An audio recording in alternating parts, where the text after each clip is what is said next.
To access the air filter, first open the hood.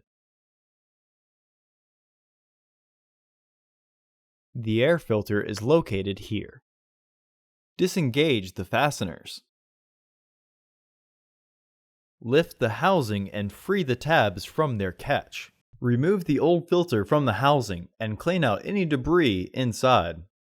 Insert your new filter into the housing. Make sure the tabs are secure in their catch.